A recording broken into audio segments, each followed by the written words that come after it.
परम पूज्य जिन धर्म प्रभाविका वात्सल्य मूर्ति आर्यका रत्न 105 श्री सृष्टि भूषण माताजी सत्संग का 30वां वात्सल्यमय पावन वर्षा योग 2023। आयोजक श्री आदि सृष्टि वर्षा योग समिति मुरादाबाद। निवेदक सकल दिगंबर जैन समाज मुरादाबाद। प्रायोजक श्री आदि सृष्टि वर्षा योग समिति मुरादाबाद एवं सकल दिगंबर जैन समाज मुरादाबाद। परम पूज्य जिन धर्म प्रभाविका आर्यका रत्न 105 श्री सृष्टि भूषण माता जी की मंगल प्रेरणा एवं आशीर्वाद से संचालित संस्था श्री आदि सृष्टि मंगलम अतिशय क्षेत्र श्री महावीर जी में चतुर्विध संघ आहार उपकरण आदि की व्यवस्था सुचारू रूप में कई वर्षों से की जा रही है, जिसमें त्यागी वृत्तियों की भोजन व्यवस्था भी उपलब्ध है। श्री आदि सृष्टि मंगलम श्री महावीर जी में त्यागी वृत्तियों के आहार एवं यात्रियों के ठहरने के लिए वातानुकूलित कमरे भी उपलब्ध हैं। स्थल मेन मंदिर के सामने सृष्टि मंगलम भवन। अधिक जानकारी हेतु संपर्क करें 7300741008 या 9376571002। मोक्ष की राहों से हट गए हम लोग, इतना भटके कि अंधेरों से घिर गए हम लोग। लोगों को तो अंधेरों ने भटकाया है, लोगों को तो अंधेरों ने भटकाया है, मगर प्रकाश में आकर भटक गए हम लोग, मगर प्रकाश में आकर भटक गए हम लोग।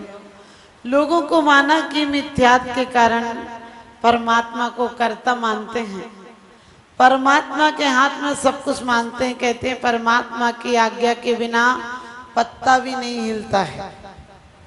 लेकिन जैन शासन कहता है कि हमारी आत्मा के इशारे के बिना पत्ता भी नहीं हिलता और हमारी आत्मा ही एक दिन परमात्मा बनती है। अब वो ही परमत्व कि अपनी आत्मा ही परमात्मा बनती है एक दिन, क्योंकि अपने अंदर ही अनंत शक्ति छुपी है।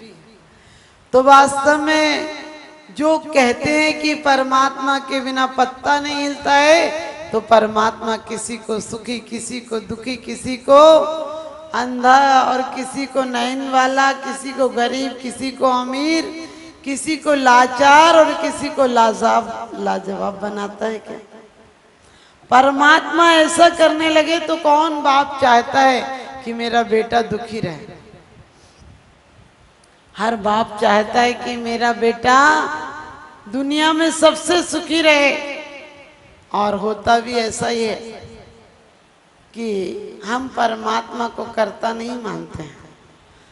हम कहते हैं मुझ कारज के कारण सुआप, भगवान मेरे कार्य के लिए, और ये कार्य नहीं, ये कार्य तो अपने आप पुण्य के उदय से सहज में होते हैं। लेकिन मुझ कारज के कारण सुआप, मेरे परम पुरुषार्थ में आप कारण बनो। परम पुरुषार्थ क्या गए?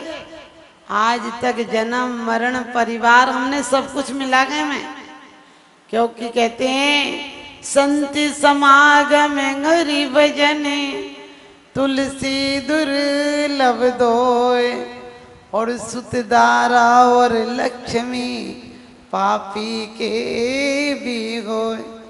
सुतदारा और लक्ष्मी पापी के भी होय। ये मत सोचना तुम्हारा बेटा बहुत कामयाब हो गया, ये मत सोचना तुम्हारे यहाँ बहुत सुंदर स्त्री अब पुरुष है, तुम्हें पति अच्छा मिला है, पत्नी अच्छी मिली है। और ये भी मत सोचना तुम्हें बहुत संपत्ति मिली है, क्योंकि आचार्यों ने धन उन्हें नहीं कहा जिन्हें चक्रवर्ती की संपदा मिली है। आचार्यों ने कहा धनी धन्य है जे जीव निर्भव पाई यह कारज किया। क्योंकि हम पढ़ते हैं दुर्लभ है निगोद से थावर अरुत्रस गति पानी, नर काया को सुरपति तरसे सो दुर्लभ प्राण। कहते हैं कि उत्तम बहुत मुश्किल से मिली है, स्थावर पर्याय से लेकर त्रस पर्याय, और त्रस पर्याय से भी बहुत करोड़ों करोड़ों पुण्य किए होंगे तो पंचेंद्री पना मिला। और पंचेंद्री पना में भी वो तो वो हाल हो गया, हमें मनुष्य गति मिली है जैसे कि कोई एक समुद्र के किनारे पर कड़ी डाल दे और दूसरी तरफ कुंडी डाल दे, तो एक तो लोहे की कुंडी बहती नहीं। और कहते हैं आचार्य की अनायास कभी ऐसा हो कि सागरों पर्यंत बाद, यानी करोड़ों अरबों खरबों वर्ष बाद वो नदी कभी थपेड़ों से, सागर थपेड़ों से उस कुंडी के अंदर साकल को डाल दे। कितना कठिन है, इतना ही कठिन हमें मनुष्य जन्म में जैन कुल पाना है। और आज हम कैसे गंवा रहे हैं, जैसे कि फ्री में मिल गया। आपने देखा होगा फ्री की चीज की कीमत नहीं होती। आप कोई टिकट लेकर देखने जाओ तो आपको लगता वाह हम देखने गए, और कोई ऐसे देखने देख लेंगे ना, बाद में देख लेंगे, क्या रोज तो जाने को मिलता है। ऐसे ही हमें अभी ये पता नहीं कि ये सब कुछ हर जन्म में मिलता है। एक इंद्री में भी आहार भय मैथुन परिग्रह संज्ञा है। वो भी चाहे सांसों सांस लेते हैं, हवा से लेते हैं, जल से लेते हैं, उनका जीवन भी चलता है ना, आहार है। भय पेड़ के लिए भी साइंस ने भी ये कहते हैं कि बता दिया है कि जब आप पेड़ को पानी देने जाते हैं तो वो झूमता है प्यार से, लेकिन जब आप उसे काटने जाते हैं तो वो कांप जाता है। और कहते हैं भय संज्ञा भी है, मैथुन संज्ञा भी है, परिग्रह संज्ञा भी है। क्योंकि आपने सुना होगा कभी कभी पेड़ जहाँ धन होता है वहां तक अपनी शाखाएं फैला लेते हैं। कभी कभी आपने ये भी देखा होगा कि पेड़ों के नीचे घड़े निकलते हैं और फिर वो कोयले के हो जाते हैं। अरे कोई ने कोयला थोड़ी ना गड़ाया होगा, किसी ने सोना लगाया होगा, लेकिन बहुत आसक्ति से मरा होगा और व्यंतर अंतर हुआ होगा, और आसक्ति इतनी रही होगी कि मेरा धन कोई और ना ले ले तो कोयला कर दिया हो। और ध्यान रखना, गड़ा हुआ धन ले भी लोगे तो हर कोई को नहीं फलता है, क्योंकि कृपण का धन होगा तो तुम्हारा भी लेके चला जाएगा। इसीलिए समंत्रभद्र स्वामी कहते हैं यदि पाप निरोधोन्ने संपदा किम प्रयोजनम अतः पापा सर्वसन्ना संपदा किम प्रयोजनम। यदि तुमने पुण्य का आश्रव किया है तो संपदा क्या प्रयोजन रखती है, अपने आप आएगी। और यदि पाप का आश्रव किया है तो संपत्ति कितनी भी रख लेना, तुम सुख से भोग नहीं पाओगे। क्योंकि पैसे से बिस्तर मिल सकते हैं, नींद नहीं मिल सकती है। दवा मिल सकती है, निरोगता नहीं मिल सकती है। औरत मिल सकती है, लेकिन अच्छी पत्नी नहीं मिल सकती है। पैसे से तुम्हें मकान मिल सकता है, लेकिन चैन नहीं मिल सकती है। पैसे से तुम्हें खाना मिल सकता है, लेकिन भूख नहीं मिल सकती है। पैसे से तुम्हें बहुत सारी दुनिया की चीजें मिलती हैं, लेकिन सुख और शांति नहीं मिलती है। आपने सुना होगा, टाइनमैन करके अमेरिका का व्यक्ति था। उस जमाने में वो 10 अरब रुपया कमाकर मरा। पत्रकारों ने आखिरी टाइम में कहा कि आप बहुत खुशनसीब हैं, अमेरिका के सबसे अमीर व्यक्तियों में आपका नाम आता है। आप तो संतुष्ट हैं ना अपने जीवन से कि आप सबसे बड़े अमीर व्यक्ति होकर मर रहे। उसने कहा कहाँ संतुष्ट हूं, कमाने तो थे 100 अरब, लेकिन 20 अरब में ही मर रहा हूं। आप सोच लो 100 अरब कमा लेता तो शांति से मरता क्या। अरे जीने को हर लोग जिया करते हैं, जीने के ढंग अलग अलग हुआ करते हैं। कुछ जीते हैं महलों में, कुछ फुटपाथों पर जिंदगी गुजार देते हैं। कुछ महलों में नींद की गोलियां लिया करते हैं, कुछ फुटपाथों पर बेखबर सोया करते हैं। जीने को हर लोग जिया करते हैं, लेकिन जीने के ढंग अलग अलग हुआ करते हैं। हमारे आचार्यों ने कहा है कि जो माना कि कर्ता मानते हैं किसी को, उनकी बात जाने दो। हम तो जानते हैं कि स्वयं किए जो कर्म सुभासो फल निश्चय ही वे देते। करें आप फल दें, अन्य तो स्वयं किए निष्फल होते। हम कभी किसी को आहार दान देकर आए होंगे तो हमें खाने की शक्ति मिलेगी। यदि हम किसी को और सहारा देकर आए होंगे तो हमें सब लोग सहयोगी मिलेंगे। क्योंकि आहार दान का मतलब आप जूठा छोड़ते हैं, उस जूठा का बचाव करो। लोग सांस में जाते हैं, आधा खाना छोड़ के आते थाली में।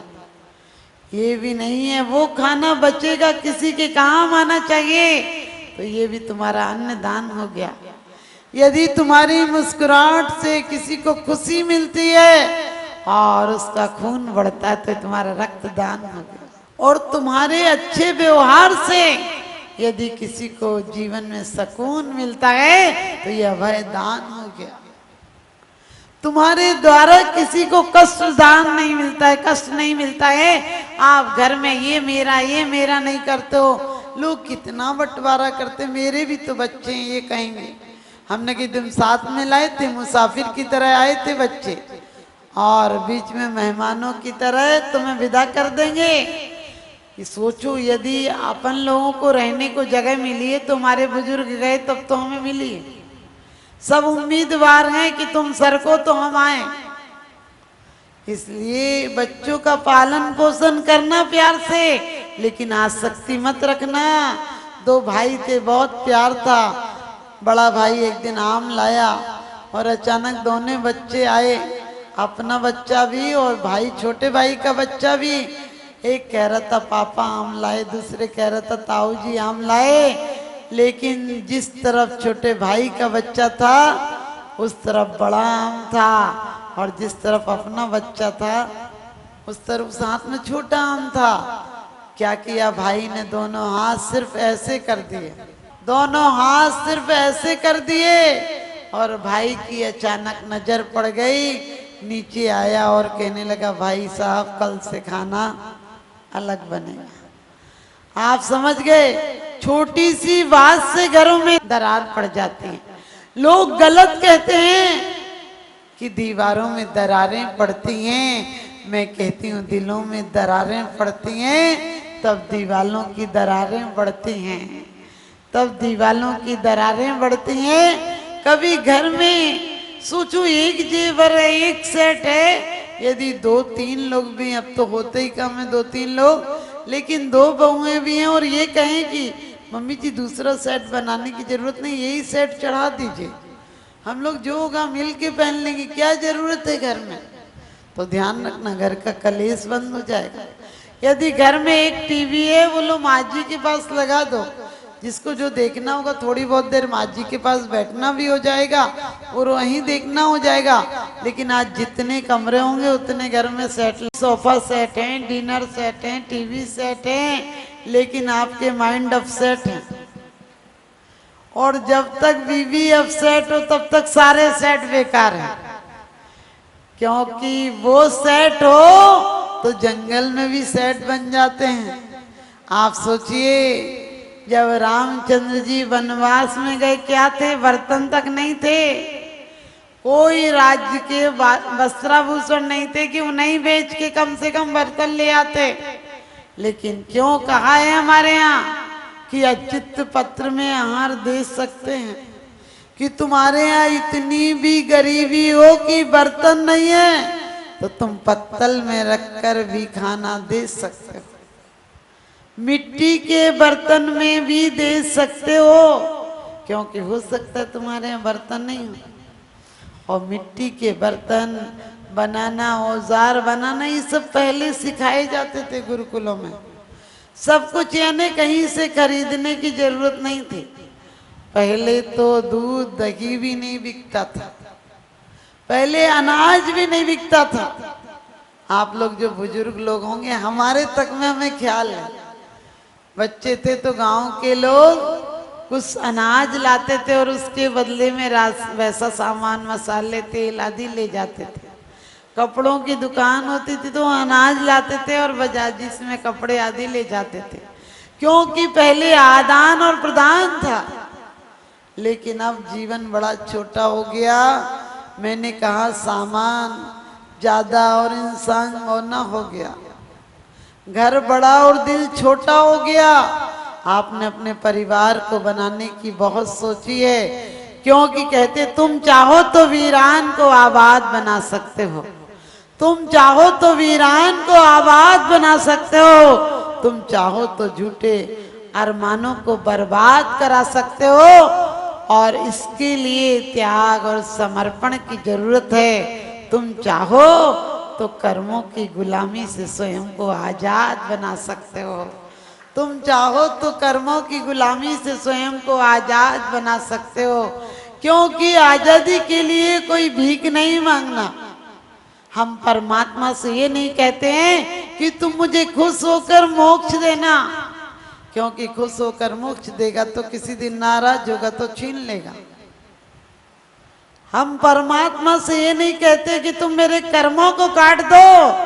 हम परमात्मा से ये भी नहीं कहते परमात्मा कृपा करो मेरे कर्मों को दूर कर दो। हम कर्मों से कहते हैं कि तू मेरा क्या बिगाड़ लेगा, मेरे साथ 3 लोक के नाथ हैं। मुझे उन्होंने वो शिक्षा दी है कि परमात्मा बनते बनते भी पत्थर ओले बरसे तो उन्होंने उस शक्ति का प्रयोग नहीं किया, वरना उनमें ग्रस्त अवस्था में भी ऐसी शक्ति थी कि कृष्ण जी अंगुली नहीं मोड़ पाए थे नेमिनाथ की। कोई कहते सीधी नहीं कर पाए थे, कोई कहते मोड़ नहीं पाए थे। सोचिए, युधिष्ठिर आदि को अग्नि लगा दी। आप सबको पता है कि कंस के भांजे ने, वो चाहते तो क्या जवाब नहीं दे सकते थे, लेकिन उन्हें पता था कि ये तो कर्मों के उदय हैं, कब कब टालोगे इन्हें, स्वयं को बचा लो, स्वयं को अपने आप में ले आओ। कर्म तो आते ही नहीं, क्योंकि कर्म अंधकार है, मोहांधकार विनाशनाय कहते हैं। और क्या कहते हैं कि ज्ञान दीप मेरे अंदर प्रज्वलित हो तो ज्ञान अंधेरा कोई चीज का नाम नहीं है, सिर्फ प्रकाश के अभाव का नाम अंधेरा है। और जिस दिन हमारे अंदर प्रकाश आ जाएगा उस दिन अंधेरे को धक्का देके नहीं भगाना पड़ेगा। अंधेरे को भगाने के लिए अंधेरा ना आए इसलिए पहरेदार नहीं लगाना पड़ेंगे।